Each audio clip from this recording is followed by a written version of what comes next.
Hello. I said I was going to at least be posting it twice a week, and today's a different week than normal, but still a week nonetheless.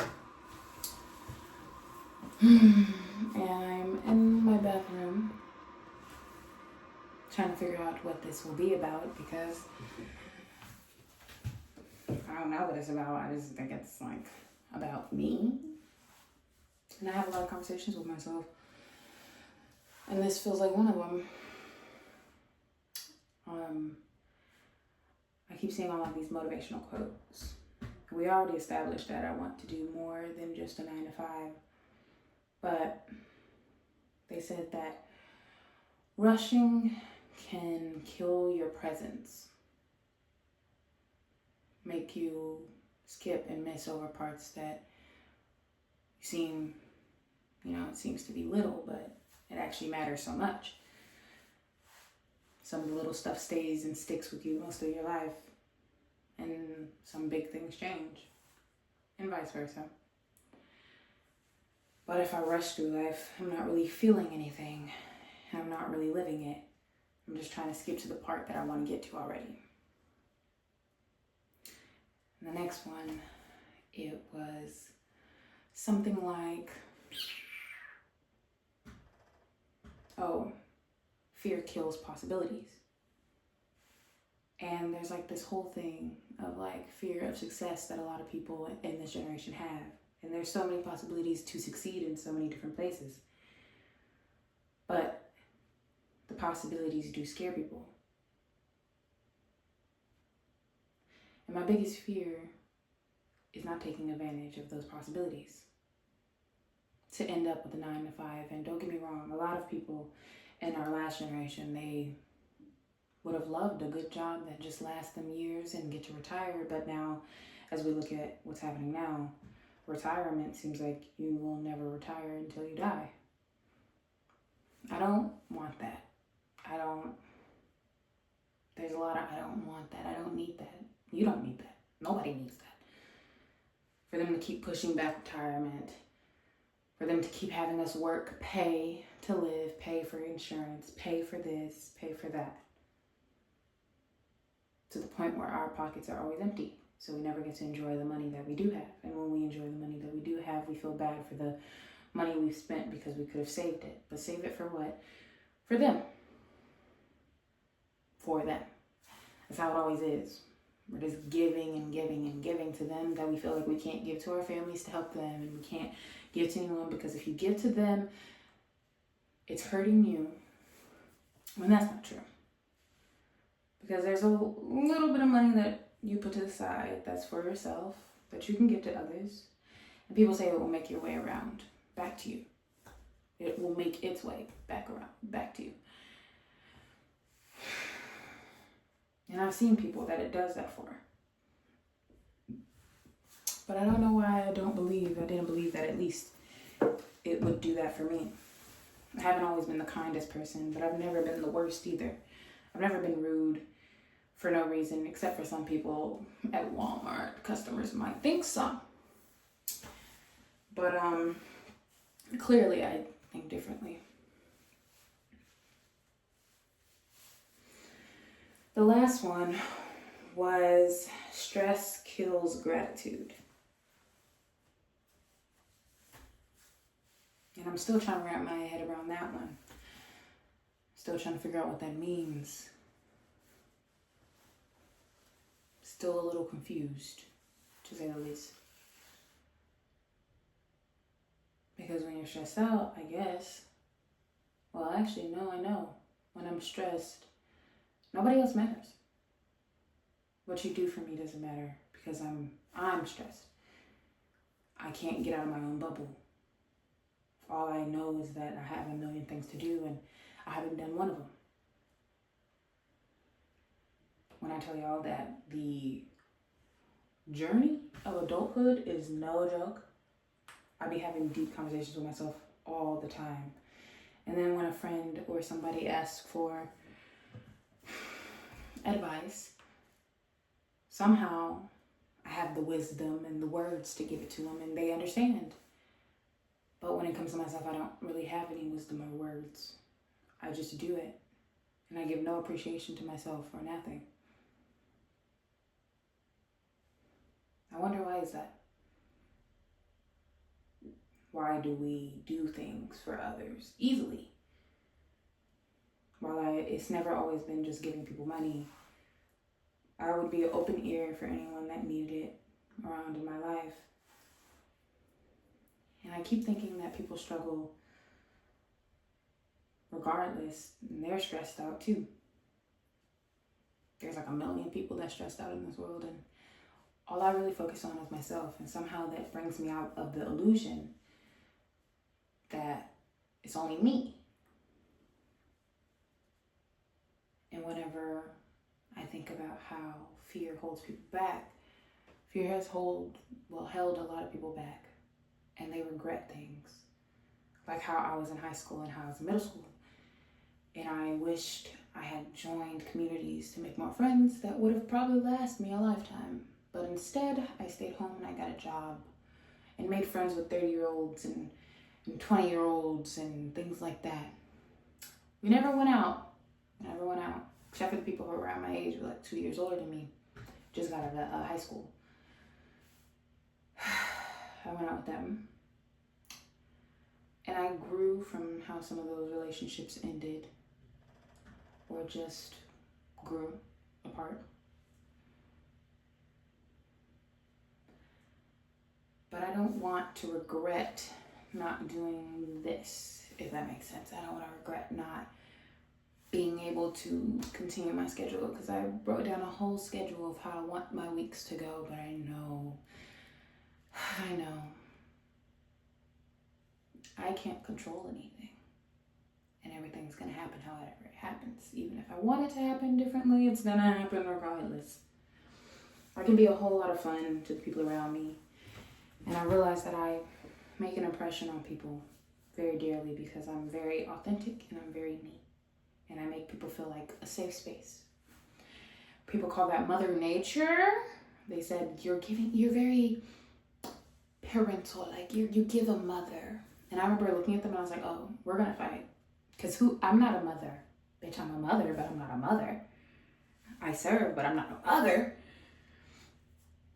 But I started to embrace it because every time I think of going against who I am, it just shines even more of who I am. I just want people to feel safe at home in themselves and not try to find other things to temporarily hold them for being happy. I'm realizing at the moment that I have a lot of potential. I have a lot of happiness. And even when I go back to work, because I feel like it's going to drain me, because I had a dream about work and that pissed me off so bad. Oh, it did. And then I had a deja vu moment, which made me realize that I've never had them this far apart before. When I was in school, I had them all the time. But I had a dream about me sitting on my bed, and it's always a post. And this one was a stupid cat post, and then I looked around and I was like, wow, I guess this is where I'm supposed to be right now. Even though it kind of sucks and still haven't had my car, my driver's license, or my apartment.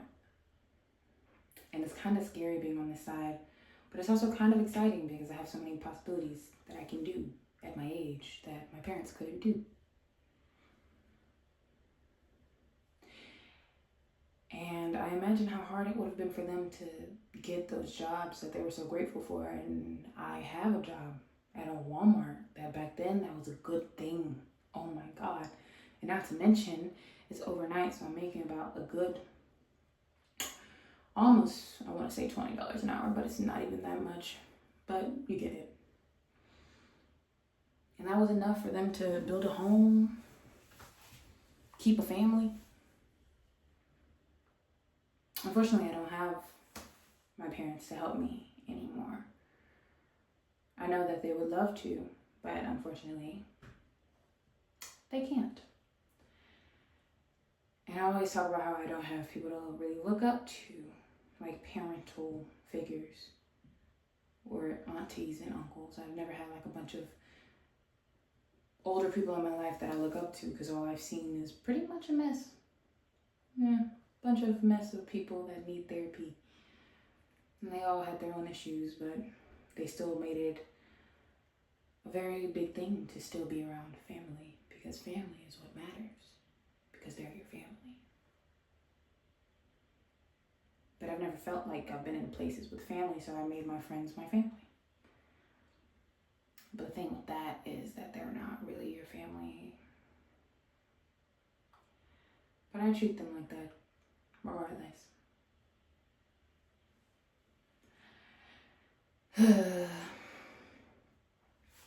So, I think my biggest thing for today is that next year I want to be happy with what I'm doing, my hoodies, this. And I'm going to keep saying it in almost every video until I push it through my brain that I am greater than what the fear that holds me back. That I am not built for a 9 to 5 or a 10 to 7 a.m. But I'm also very grateful for everybody I know in my life. And everybody I've met, everybody I've been around. Because those people have they've helped me become who I am. Because people help people become who they are. And it's like little bits and pieces. So while there's always something that's happened in our childhood that's not the best, but I like to think that I'm greater than what happened. That's not what is defining us. That's what's defining the moment. That was a temporary term of events that happened. But I refuse to let it hurt me. And I refuse to think that the image that I have online is going to define who I am in real life. Because in real life, I'm a little awkward. I'm a little expressive, a little quiet, a little loud. I'm a hypocrite of my own personality. Because one day I'm wise, and then the next day I can't find words. Some days I can spell, and the next day I'm asking Google how to spell illiterate. It's all fun and games until slowly I realize why college is not for me. Because I can't do it. I can't do it.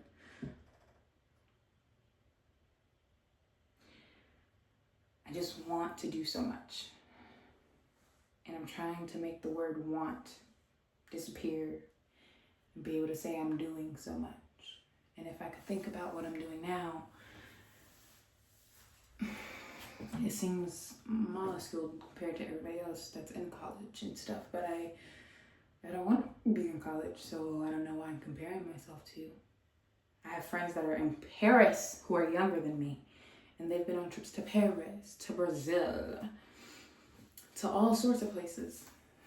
And I've always wanted to travel, so imagine that.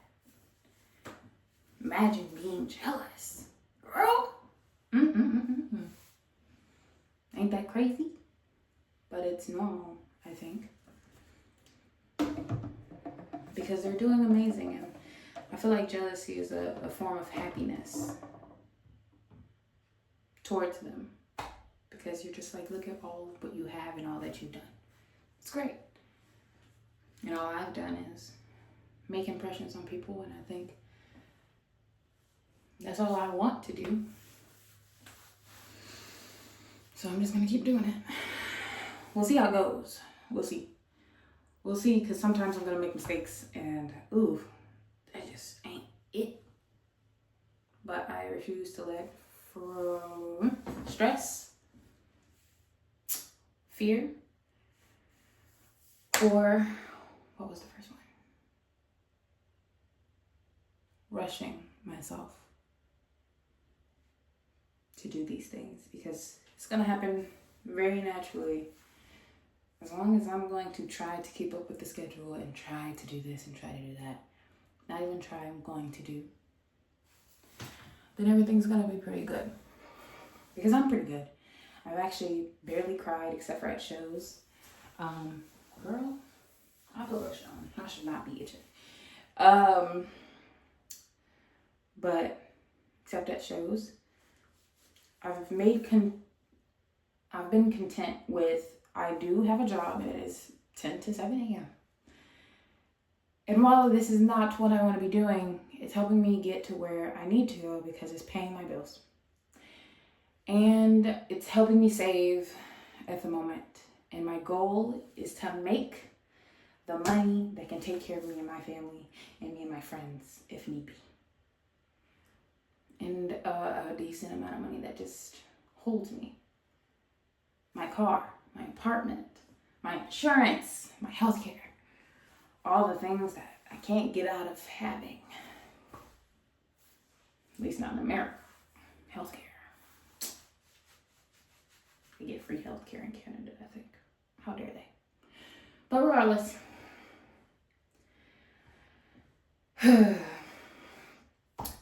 I overthink a lot. And that's also one thing that I'm learning to dial down. Because of all of the times I've overthought conversations of how they would go and how they should have went and how the past should have done this and this, this and that, and how the future should go like this and this, this and that. It doesn't help because it never goes like this. And the only reason why I'm overthinking the past is because it should have went like this, but it never goes like this because it's never that. Girl, it really don't go like that. But I'm just gonna take the conversations how they come, do the moves that gets me in the places I want to go without stepping on people. I don't do that. I will never do that. No, thank you. I'm not Diddy. I'm not taking people's money. I refuse.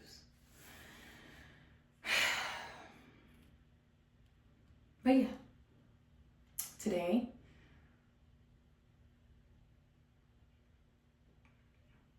was better because I am learning that I don't want to regret the future and I don't regret the past. Yes, there's things that could have been changed, but they weren't because there's things that I didn't know. But now I know them and now it won't happen again.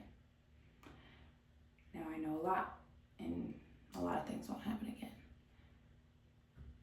And I'm very, very much a hypocrite because there's some things that I have to do.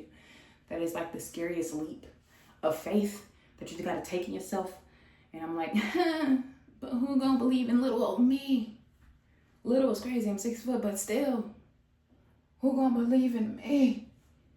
And I'm trying to be my biggest supporter, my biggest believer, biggest fan, and just do what I know is to do because I know I can do it.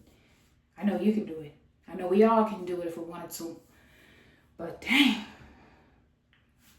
like I'm really kind of confused, you know?